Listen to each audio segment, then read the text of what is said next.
dirigente político colombiano cuyo asesinato el 9 de abril de 1948 provocó el movimiento popular conocido como el Bogotazo. Nacido en el popular barrio de Las Cruces, era hijo de Eliezer Gaitán Otálora, liberal radical que tras trabajar en diferentes oficios se dedicó finalmente a la venta de libros usados. Su madre fue Manuela Ayala de Gaitán, maestra de escuela, mujer activa y progresista que dejó honda huella en la formación de su hijo. Los Gaitán tuvieron 6 hijos, siendo Jorge Eliezer el mayor de ellos. Debido a las dificultades económicas, muy pronto la familia Gaitán se trasladó a vivir al barrio Egipto. A los 12 años, pues su madre fue quien lo inició en las primeras letras, Gaitán ingresó en una escuela de Facatativá, terminando sus estudios primarios en 1911. Solo 2 años más tarde pudo reemprender sus estudios ingresando al colegio de Simón Araujo, donde estudiaban los hijos de los liberales acomodados. Se graduó de bachiller del colegio Martín Restrepo Mejía, al cual ingresó en el último año a finales de 1919. En febrero de 1920 ingresó a la Facultad de Derecho y Ciencias Políticas de la Universidad Nacional, y 4 años más tarde obtuvo el título de abogado con su controvertida e importantísima tesis Las ideas socialistas en Colombia. Aún de estudiante, Gaitán participó activamente en la política, apoyó la candidatura de coalición del poeta Guillermo Valencia en 1918 y se manifestó y fue orador en las manifestaciones contra Marco Fidel Suárez en marzo de 1919, recibió los importantes consejos que Alfonso Villegas Restrepo daba a los jóvenes de entonces en las oficinas de su periódico, organizó la Sociedad Literaria Rubén Darío, que se reunía en la calle Octava abajo del observatorio, y constituyó también el Centro Liberal Universitario, que llegó a tener alguna influencia política. Fue elegido para la Asamblea de Cundinamarca entre 1924 y 1925. Sus primeros años de desempeño profesional fueron de una dificultad extrema, debido a su condición social, pero poco a poco su brillantez le otorgó el reconocimiento que merecía. Formó parte del movimiento estudiantil liberal que socavó las bases de la hegemonía conservadora. Con grandes esfuerzos logró ahorrar dinero y en julio de 1926 viajó a Italia. Allí ingresó en la Real Universidad de Roma, la escuela más prestigiosa de derecho en ese país, dirigida por Enrico Ferri, penalista de fama mundial, donde obtuvo el título de doctor en jurisprudencia. Su tesis mereció la calificación magna cum laude y el premio Enrico Ferri, y llegó a ser texto de estudio. Llevaba como título el criterio positivo de la premeditación. Gaitán regresó al país en 1928, año intenso tanto para la vida del joven abogado como para la política del país. Fue elegido representante a la Cámara en marzo. En junio encabezó las manifestaciones contra la corrupción administrativa y visitó en diciembre la zona bananera. Allí investigó la masacre de trabajadores de la United Fruit, novelada muchos años después por Gabriel García Márquez en 100 años de soledad. Sus denuncias sobre los graves acontecimientos se convirtieron en abiertos debates contra el gobierno de Miguel Abadía Méndez, y logró que muchos trabajadores fueran liberados e indemnizaciones para las familias de los caídos. El debate de las bananeras sirvió a Gaitán de fundamento para su figura de líder popular. En 1931, con los liberales en el poder, fue elegido presidente de la Cámara de Representantes, presidente de la Dirección Nacional Liberal y segundo designado a la presidencia. Al año siguiente, rector de la Universidad Libre. A finales del mismo año viajó por América Latina planteando la posición colombiana en el litigio con el Perú. Las tímidas reformas y los lentos programas sociales con los que Enrique Olaya Herrera pensó acostumbrar al país al cambio partidista en el gobierno parecieron insuficientes a los liberales de izquierda, a pesar de los esfuerzos aglutinadores del director del partido, Alfonso López Pumarejo. Un grupo de decepcionados rompió con este en octubre de 1933. Liderada por Jorge Eliezer Gaitán y Carlos Arango Vélez, nació la Unión Nacional de Izquierda Revolucionaria, UNIR. Fuera del tradicional marco bipartidista, esta organización sería uno de los más importantes esfuerzos políticos en el país. UNIR tuvo particular influencia entre la clase campesina, en las zonas cafeteras de Cundinamarca, en el norte del Tolima, Caldas y el Valle.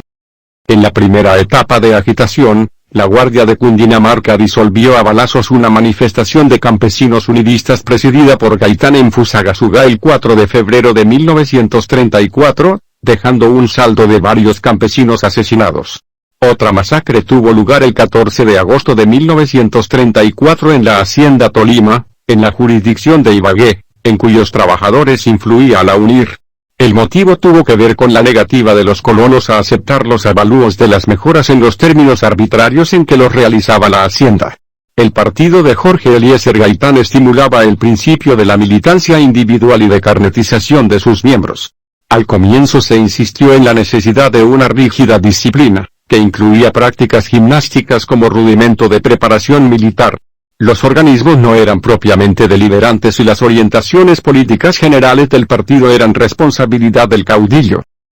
La plataforma de acción de la UNIR, enunciada a través del semanario informativo Unirismo, consistía en la intervención del Estado, con criterio social, en la economía, la reforma agraria y la organización de cooperativas campesinas, un nacionalismo antiimperialista en cuanto a la política exterior, la reforma constitucional que diera menos protagonismo al presidente y reformas legislativas de tipo social, incluyendo la creación de un banco de previsión social constituido con aportes obligatorios de hasta un 50% por parte del capitalismo. Aunque el movimiento captó adeptos no solo en el campo sino también dentro del sector trabajador de la incipiente industria nacional, las tácticas disolutorias de la burguesía obtuvieron frutos, en el campo con la represión, y en el liberalismo oficial y en la prensa con el silencio y la acusación de procomunismo. Aprovechando la vanidad e impaciencia del líder, se logró atraer de nuevo a las filas oficialistas al propio Gaitán, quien declaró disuelta la UNIR en mayo de 1935. En 1936 Gaitán contrajo matrimonio con doña Amparo Jaramillo, y el 8 de junio de ese año se posesionó como alcalde de Bogotá. Como tal, realizó una labor progresista, aunque corta, pero ciertas medidas algo extremas y la presión de la derecha lo obligaron a dejar el cargo.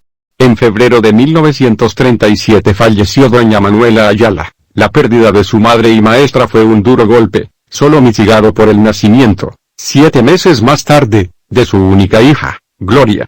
Tras algunos viajes internacionales, Gaitán fue elegido magistrado de la Corte Suprema de Justicia en 1939 y, al año siguiente, el presidente Eduardo Santos lo hizo ministro de Educación. Ocupó este cargo nuevamente por corto tiempo, pero entre otros logros desarrolló un ambicioso plan contra el analfabetismo y para la popularización de la educación y la cultura. Opuesto a la reelección de López Pumarejo, Gaitán iniciaría en 1941 una carrera política que solo se detuvo con su asesinato. Senador por Nariño en 1942, presidente del Senado en septiembre de ese año, ministro de Trabajo entre 1943 y 1944, y candidato presidencial en oposición al liberal oficialista Gabriel Turbay, creando el movimiento liberal gaitanista. Más que un socialismo estructurado, era de corte populista. Nunca en el país se volvieron a ver manifestaciones tan multitudinarias ni con tanta emoción y fe en su jefe. Sus famosos gritos de a la carga, contra la oligarquía, por la restauración moral de la República, lograron interpretar el sentimiento de las masas de una manera única y original. Sus variaciones de tono, sentido del humor e ironía, el manejo de los silencios, hicieron de Gaitán un orador telúrico que llegaba a transfigurarse por la emoción de lo que decía y la forma de decirlo, y que lograba transmitir su sentimiento al público. La organización, disciplina y fe de los gaitanistas hicieron que muchos lo tildaran de fascista, pero, aunque trajo de Italia ese gusto por los desfiles de antorchas y algo de la teatralidad de Mussolini, Gaitán era un liberal demócrata, reformista, que buscaba una revolución legal dentro de los marcos constitucionales. En las elecciones del 5 de mayo de 1946, que ganó Mariano Ospina Pérez, Gaitán, para quien esa contienda solo había sido un paso más hacia el poder, ocupó un tercer lugar, con sorprendente número de votos y con un apoyo mayoritario en los centros urbanos. Sirvieron también estos comicios para que el gaitanismo tomara el poder dentro del liberalismo y fuera elegido jefe único del partido. Sus planteamientos sociales fueron enunciados en la Convención del Teatro Colón del 18 de enero de 1947 y en agosto del mismo año, en el Congreso, con el fallido Plan Gaitán. Legendarias son ya la Marcha de las Antorchas, organizada desde el popular barrio La Perseverancia, en la que él quería un río de candela, que no se vieran filas cada 3 metros, sino filas bien juntas para formar un río de fuego sobre Bogotá, y la sobrecogedora Marcha del Silencio, en la que multitudes nunca vistas y perfectamente organizadas llenaron de temor, con su mutismo, a los sectores tradicionales de ambos partidos. En Manizales pronunció la oración por los humildes, en febrero de 1948. Al mes siguiente, debido a la incontrolada violencia gobiernista, Gaitán rompió los lazos del liberalismo con Ospina. Por expreso deseo de Laureano Gómez, ministro de Relaciones Exteriores, fue excluido de la Conferencia Panamericana en Bogotá, inaugurada del 30 de marzo. El 9 de abril logró Gaitán uno de sus mayores triunfos como penalista al obtener la absolución del teniente Jesús Cortés. Hacia la 1 de la tarde, cuando salía del edificio donde tenía sus oficinas, fue muerto a balazos, en presencia de algunos de sus amigos, por un pálido joven llamado Juan Roa Sierra, iniciándose así la más pavorosa jornada de muerte y destrucción que haya vivido Bogotá y agudizándose la creciente ola de violencia que, con escasos respiros, dividiría el país durante las siguientes décadas.